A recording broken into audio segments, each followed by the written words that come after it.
One Nation Pub Stomping. I'm Turbo, and today we got you a solo late join double De-Atomizer strike. So I hope you enjoy the gameplay and subscribe to the player down below. But anyway, let's talk about my nice little trip I had down to something called the NFL Draft in Philadelphia. I left late Thursday night on a train from Richmond to going straight to Philadelphia. It was a pretty long train ride. Trains are usually late. That's something people don't understand. Even though it's a really efficient system of travel, trains are notoriously late. I'm not really sure why. You'd think that they'd have it down to a science, but I guess not. But how hard is it to conduct a train? You don't really have to make any turns or stops or anything. You just gotta stop at certain stations. You pass through a lot of them.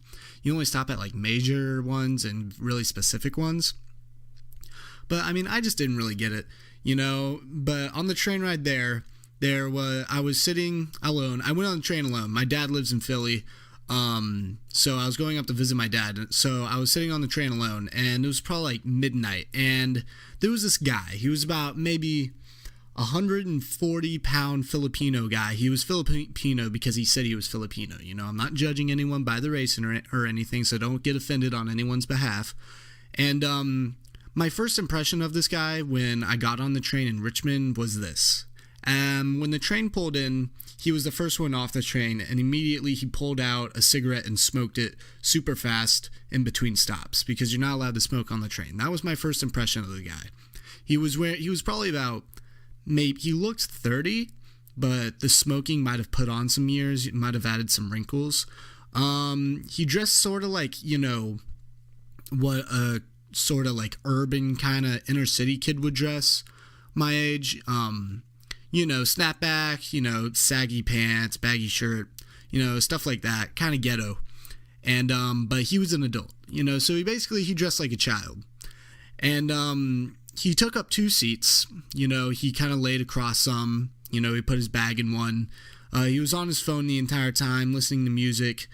And even when the train asked for people to not take up two seats because the train ride was sold out and every seat was going to be taken, he was still taking up two seats. And he was just a really inconsiderate guy. And basically, at maybe 12 o'clock at night, he was singing at the top of his lungs. He was drunk. He kept getting wine coolers from the food cart. I'm not sure why they kept giving them to him, but he was singing at the top of his lungs at midnight while people were trying to be quiet or trying to catch up on sleep. And the lady comes in. He's just being super rude. The lady comes in, she's like, "Hey, listen, you can't do that." He's like, "What? What am I doing? I'm not doing anything wrong." Call the cops. I don't even care, man. Call the cops, bro.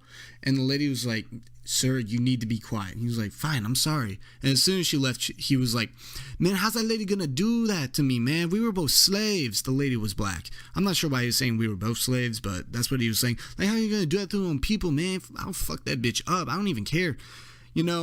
And that train, so he was really obnoxious on the train ride.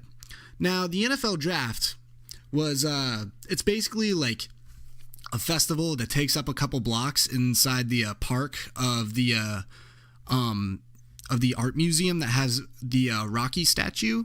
That's where the stage was, where all the draft picks were walked on stage. So it was actually outside. And when Roger Goodell came outside, everyone booed him. It was really funny. The city of Philadelphia hates Roger Goodell. I'm not sure why, but they do. There was a lot of stuff there.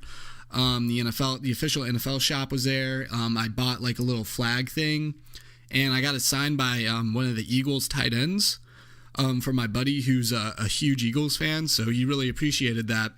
There was a Skittles tent where you could just get free bags of Skittles. It was crazy. There were hundreds of bags. They had combine set up for the kids, tons of cameras around, tons of media, tons of cops. There was a zip line set up. There were a bunch of food stands, VIP stuff, and you could go right up to the stage. And it was completely free. You could just walk in as long as you didn't have a water bottle on you. You could just walk in, and it was totally cool. So it was a really cool experience. And one of the coolest things was, or one of the most interesting things was, there was this radio tent set up. It was called, the radio station was Sirius XM. I guess there's sports radio. And I was walking with my dad through, and I was just looking at all the shops and stuff, and I see the Sirius XM radio, and I do a double take. I'm like, wait, what did I just see? My eyes registered something to my brain, but I don't know what I saw. So upon my second look at the radio tent, I saw retired porn star Lisa Ann on radio. And I don't know how you don't know who Lisa Ann is, but she's like the #1 ranked porn star on Pornhub. She's like big old fake tits, fake ass, everything fake about her, but she's #1 porn star on Pornhub. And she works for the radio. And I was like, whoa, fucking Lisa Ann's here. And I can substantiate my claim because later that day on Twitter, I posted a picture of me in the same spot where Lisa Ann was, because she posted a picture on Instagram of her like posing at the NFL draft, and I got a picture in the same spot coincidentally. So the story's legit. Like, I legit saw a fucking porn star there, and I did a double take, and my dad was like, what? And I was like, oh, nothing. I thought I saw someone I knew. LOL. Little did he know, I knew that person very well. But that was basically my NFL draft trip. Really funny. I hope you enjoyed the gameplay. Subscribe to me, and subscribe to the player, and subscribe to One End. Peace out.